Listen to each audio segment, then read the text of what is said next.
ইতিমধ্যেই আপনারা দেখেছেন সোশ্যাল মিডিয়ায় একটি ভিডিও ভাইরাল করা হয়েছে এবং বিজেপির পক্ষ থেকে দাবি করা হচ্ছে যে গতকাল সিদ্দিকুল্লাহ চৌধুরীর যে মিটিং হয়েছিল সেই মিটিংয়ে একটি হিন্দুদের যে ধর্মীয় পতাকা সেই ধর্মীয় পতাকা একটি বাস থেকে জোরপূর্বক খুলতে বাধ্য করা হয়েছিল।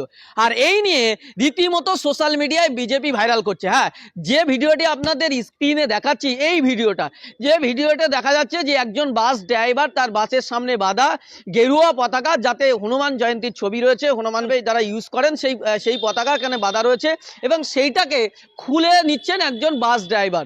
এবং সেখানে দেখা যাচ্ছে যে ওই যে কালকে ওয়াকফ বিরোধী আইন বাতিলের দাবিতে যারা সিদ্দিকুল্লাহ চৌধুরীর ডাকে এসেছিলেন তারা সেখানে চেঁচামেচি করছেন। এই ভিডিও সোশ্যাল মিডিয়ায় রীতিমতো ভাইরাল। আর এই ভিডিও দেখিয়ে বিজেপির আইটি সেল, বিজেপি নেতারা তারা সোশ্যাল মিডিয়ায় বলতে শুরু করেছে যে ধর্মীয় অপমান করা হয়েছে, যে ধর্মীয় পতাকার অপমান করা হয়েছে হিন্দুদের, জোরপূর্বক তাদের নাকি সেই পতাকা খুলতে বলা হয়েছে। কিন্তু এই কথাটি সম্পূর্ণ মিথ্যে।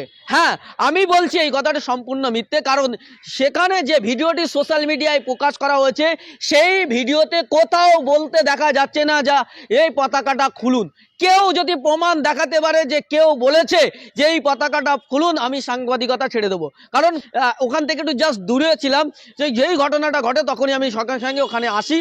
এবং কিন্তু আমরা দেখেছি যে ওই ঘটনার আগে, কিছুক্ষণ আগে একটি গাড়ি, যে গাড়িতে গেরুয়া পতাকা লাগানো আছে, সেই মিছিলের বিরুদ্ধে একদম ভিড়ের ভিতরে পুলিশ ঢুকিয়ে দিয়েছে ইচ্ছাকৃতভাবে।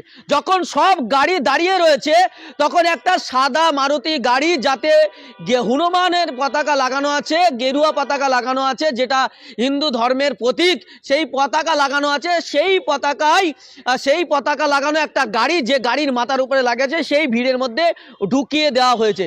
কিন্তু মুসলিম ভাইরা যারা আন্দোলনে এসেছিলেন তারা সচেতন, তাই জন্য তারা কিন্তু সেই গাড়িতে কিন্তু কোনো রকম আক্রমণ করেনি বা কিছুই বলেনি। তারা জানে যে এই পতাকা দিয়ে আমরা কিছু বলবো, সেটা ভিডিও করবে, সোশ্যাল মিডিয়ায় ভাইরাল করবে। বরং সেই মুসলিম ছেলেরা, তারা যারা আন্দোলনে এসেছিলেন, সেই গাড়িটা কিন্তু পার করে দিয়েছে। যখন বিজেপির আইটি সেলের এই উদ্দেশ্য ফোলাপ হয়ে গেছে, আরএসএস এর প্রথম উদ্দেশ্য ফোলাপ হয়ে গেছে, তারপর যখন এই বাসের ঘটনাটা এলো, এটা তো প্রথম একটা ভিডিও, সেই ভিডিওটা আপনাদেরকে দেখাচ্ছি, দেখুন। সবার যে রামলীলা ময়দান থেকে যে রাস্তাটা আসছে মৌলালি হয়ে, সেই রাস্তাতে ইচ্ছাকৃতভাবে একটি, তোমরা কেউ কিছু করবে না ভাই, ইচ্ছাকৃতভাবে একটি গাড়িকে ঢুকিয়ে দেওয়া হয়েছে। আমরা কারো বিরুদ্ধে নয়, কিন্তু এখানে প্রশ্ন উঠছে রাজ্যের প্রশাসনকে নিয়ে। রাজ্যের প্রশাসন কিভাবে একটা এই মিছিলের মতো একটা মিছিল, এখানে হাজার হাজার মানুষের জমায়েত হয়েছে, সেখানে একটা গাড়িকে কিভাবে ঢুকিয়ে দেওয়া যায়? আমরা সাধারণ মানুষ, তারা কিন্তু খালি করছে সেই গাড়িটাকে পাস করানোর জন্য। কিন্তু দাদা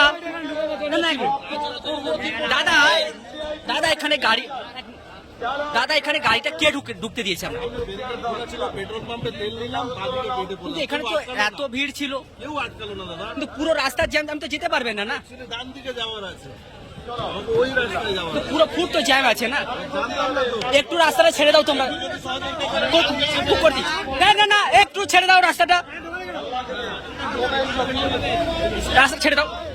উনি রাস্তাটা ঘুরবেন, একটু ছেড়ে দাও ভাই। হ্যাঁ ছেড়ে দাও, একটু ক্লিয়ার করে দাও। চলে আসুন।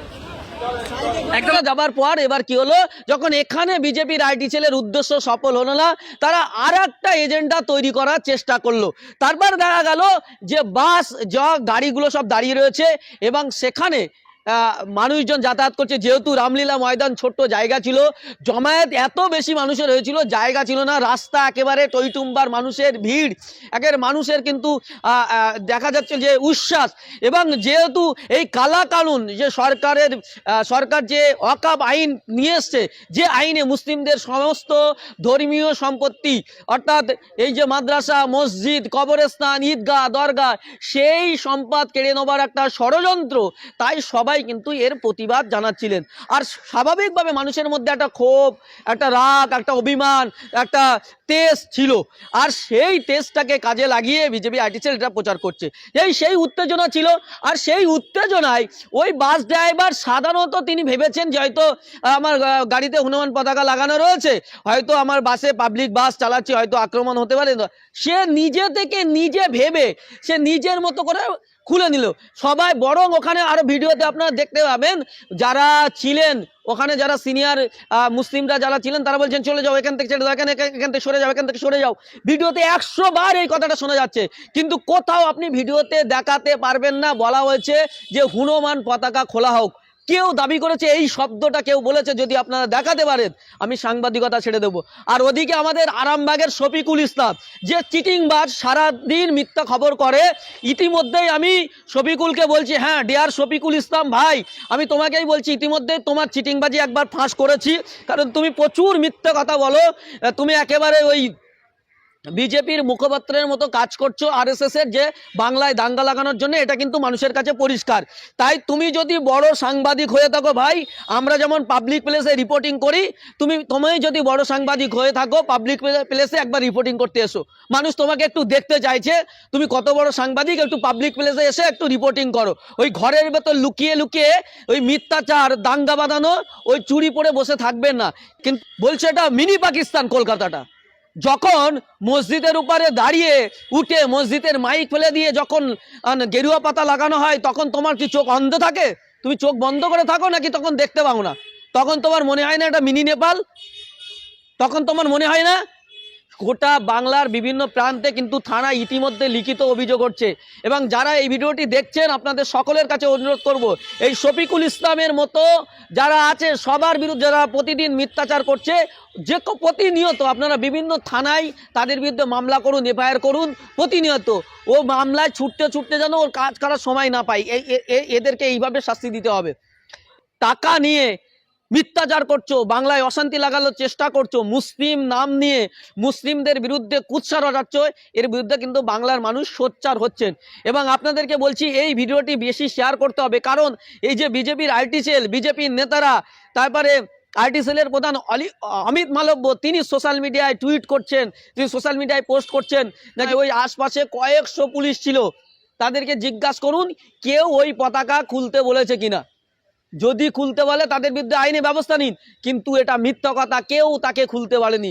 কেউ যদি একটা ফুটেজ দেখাতে পারে যে বলা হচ্ছে যে তুমি ওই পতাকাটা খোলো, তাহলে আমি সাংবাদিকতা ছেড়ে দেবো। ফলে এইভাবে মিথ্যাচার করবেন না। আর যদি প্রমাণ করতে না পারেন তাহলে কিন্তু আপনারা যে মিথ্যাবাদী, মিথ্যাচার করছেন এবং তার কিন্তু প্রমাণ। আমি আগেই বলেছি বিজেপি আরএসএস এর একটা চক্রান্ত ছিল, কারণ প্রথমে একটা সাদা গাড়িতে গেরুয়া পতাকা, এই যে ছবিটা দেখতে পাচ্ছেন, এই যে গেরুয়া পতাকা লাগিয়ে এই ভিড়ের মধ্যে ঠেলে দেওয়া হয়েছিল, যাতে অশান্তি করা যায়, যাতে এই গাড়ি দেখে কেউ যদি কিছু বলে সেটাকে ভিডিও করে তারা সোশ্যাল মিডিয়ায় ভাইরাল করে এটাকে বদনাম করার চেষ্টা করবে। কিন্তু প্রথম যখন ব্যর্থ হয়েছে তখন বাসের ওই ভিডিওটা দেখে ওটাকে ইউজ করার চেষ্টা করা হচ্ছে, ওইটাকে ইউজ করা হয়েছে, কিন্তু এটা সম্পূর্ণ মিথ্যা, ভ্রান্ত। এইভাবে মানুষের মধ্যে বিভাজন তৈরি করার জন্য কাজ করা হচ্ছে। আর এখানে আমরা দেখছি যে তৃণমূলের মুখপাত্রগুলো কোনো খোঁজ খবর না নিয়ে, আগা পিছে না জানিয়ে, পুলিশের কাছ থেকে ইনফরমেশন না নিয়ে, রাজ্যের শাসক দলের মুখপাত্রগুলো তারা একেবারে সোশ্যাল মিডিয়ায় লিখতে শুরু করে দিয়েছে। তারা ইনফরমেশন নেবে না, নিজেদের মধ্যে একের মুসলমানদের বিরুদ্ধে একটা কিছু পেলেই হয় লিখতে হবে। এদিকে বিজেপির আইটি সেল যা করছে, তৃণমূলের আইটি সেলে তাই করছে। তারা তো রাজ্যের শাসকে রয়েছে, তারা বিষয়টা কেন নজর দিচ্ছে না, সেই নিয়েও কিন্তু প্রশ্ন উঠছে। তা প্রিয় দর্শক, আজকে এখানে শেষ করছি, দেখা হচ্ছে অন্য কোনো এপিসোডে। ততক্ষণ ভালো থাকবেন, সুস্থ থাকবেন।